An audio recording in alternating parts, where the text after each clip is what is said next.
السلام علیکم، آپ دیکھ رہے ہیں آئی کے نیوز۔ چین اور ایران کے درمیان 400 ارب ڈالر کی مالیت پر مبنی 25 برس کے طویل اور جامع اقتصادی تعاون کے منصوبے پر امریکہ کا سرکاری رد عمل اب تک سامنے نہیں آیا۔ تاہم تجزیہ نگار اس پیش رفت کو نہ صرف خطے کے لیے بلکہ عالمی اقتصادی نظام میں ایک اہم گیم چینجر قرار دے رہے ہیں۔ اس معاملے پر گہری نظر رکھنے والے پاکستانی سفارتکار اور تجزیہ کار پاکستان میں پائی جانے والی عمومی بے چینی کہ اب چین ایران کا رخ کر رہا ہے کو یکسر مسترد کرتے ہوئے کہتے ہیں کہ چین اور ایران کا اقتصادی تعاون حالیہ معاہدہ چین پاکستان اقتصادی راہداری CPEC کا متبادل نہیں ہوگا بلکہ اس کو تقویت بخشے گا اور انفراسٹرکچر کی تعمیر اور سلامتی کے معاملات میں تعاون کر کے اپنے آپ کو نئے عالمی حالات کے لیے ایک طاقتور ملک بنانے کی کوشش کی ہے۔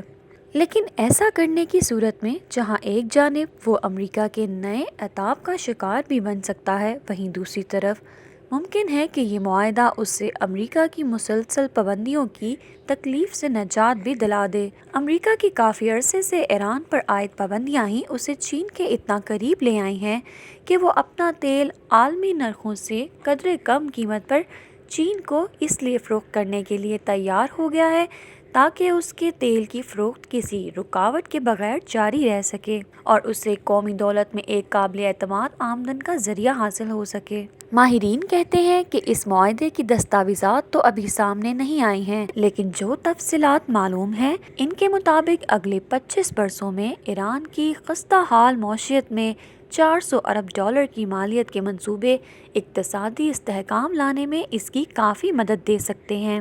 اس کے بدلے میں چین رعایتی نرخوں پر تیل، گیس اور پیٹرول کیمیکل مصنوعات ایران سے خرید سکے گا۔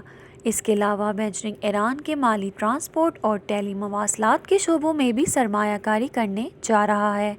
اس معاہدے کے تحت بتایا گیا ہے کہ ایران کی تاریخ میں پہلی مرتبہ دونوں ممالک مشترکہ تربیتی مشقوں، ہتھیاروں کی ترقی اور انٹیلیجنس کے اشتراک سے فوجی اور ریاستی سلامتی کے امور میں تعاون کریں گے۔ ایران میں اس بات کی مخالفت بھی ہو رہی ہے جس میں سابق ایرانی صدر احمدی نژاد پیش ہیں۔ اس بات کا بھی امکان ظاہر کیا جا رہا ہے کہ ایران شاید چین کی نئی ڈیجیٹل کرنسی کو اپنانے کے لیے مثالی امیدوار ثابت ہو جس نے ڈالر کو نظر انداز کرنے اور اس کی منظوری دینے والی طاقت کو کمزور کیا ہے۔ ایران اس وقت عالمی مالیاتی اور بینکاری نظام سے منسلک نہیں، وہ ایران سے کسی قسم کا کوئی لین دین نہیں کر رہا۔ پاکستان چین انسٹی ٹیوٹ کے چیئرمین مشاہد حسین سید کے مطابق ایران چین اسٹریٹجک معاہدہ خطے کے لیے ایک اچھی پیش رفت ہے اور پاکستان کے مفادات کے لیے مثبت بھی ہے، کیونکہ اس سے ایک ایسے علاقائی معاشی تعاون کو تقویت ملے گی جس کا مرکز پاکستان ہے، یعنی بیلٹ اینڈ روڈ انیشیٹو کے تحت چلنے والا CPEC منصوبہ۔ مشاہد حسین نے امید ظاہر کی کہ بلوچستان میں استحکام اور چین افغانستان، ایران اور وسطی ایشیائی ممالک کے ساتھ علاقائی تعاون کو فروغ دینے میں گوادر پورٹ کے کردار کو مستحکم کرنے میں مدد ملے گی۔ انہوں نے مزید کہا کہ افسوس ہے کہ امریکی دباؤ کی وجہ سے 25 جنوری 2006 کو جب انڈیا میں ڈیوڈ امریکی صدر تھے، انڈیا نے IPI Iran Pakistan India pipe line کی تجدید نہیں کی اور اس کے بجائے امریکہ کے ساتھ جوہری معاہدے کا انتخاب کیا۔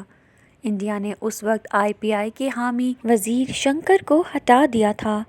پاکستان میں CPEC کے بارے میں پائے جانے والی بے چینی کو مسترد کرتے ہوئے مشاہد حسین نے کہا کہ ایران چین معاہدہ CPEC کو مزید بامعنی بنائے گا، کیونکہ یہ دونوں معاہدے حریف نہیں بلکہ دونوں کا ماخذ چین کے ساتھ اسٹریٹجک تعاون ہے۔ انڈیا کے معروف دفاعی تجزیہ نگار کا کہنا ہے کہ میرے خیال میں خلیج فارس میں علاقائی کشیدگی کے تناظر میں اس معاہدے کو دیکھنا غلط ہوگا۔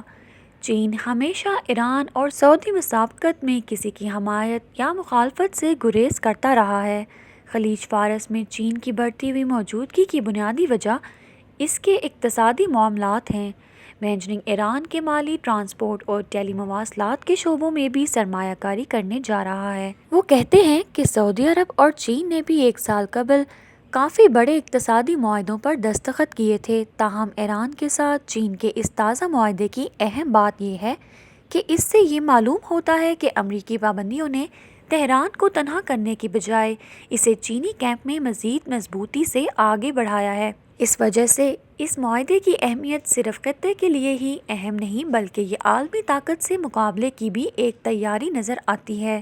ان کا مزید یہ کہنا تھا کہ معاہدے کی زیادہ تفصیلات فی الحال دستیاب نہیں، اس لیے اس کا سی پیک سے موازنہ نہیں کیا جا سکتا، تاہم بہت بڑا فرق اس میں فریقین کے بنیادی مفادات کا متحرک ہونا ہے۔ چین کو تیل کی ضرورت ہے جو اسے نرخوں پر ایران سے ملے گی۔ ایران بدلے میں اپنے اقتصادی اور تیل کے پیداواری بنیادی ڈھانچے اور تجارت میں سرمایہ کاری کا خواہاں ہے جو چین مہیا کرے گا۔ چین ایران تعلقات میں معاشی باہمی تعاون موجود ہے جو چین پاکستان کے معاملے میں نہیں۔ یہ فرق واقعی کس طرح کا کردار کرے گا، فی الحال اس بارے میں کچھ نہیں کہا جا سکتا۔ ان کے مطابق ایران کے پاس وہ وسائل موجود ہیں جن کی چین کو شدید ضرورت ہے، یعنی ہائیڈرو کاربن۔ پاکستان کے پاس ایسی کوئی دولت نہیں ہے، لہٰذا معاشی ڈائنامک کے لحاظ سے پاکستان اور چین کے تعلقات چین اور ایران کے تعلقات سے کافی مختلف نوعیت کے ہیں۔ اگر آپ کو ہماری یہ ویڈیو پسند آئی ہے تو اسے لائک کریں، اور اگر آپ ہمارے چینل پہ ابھی نئے ہیں تو چینل کو سبسکرائب کریں۔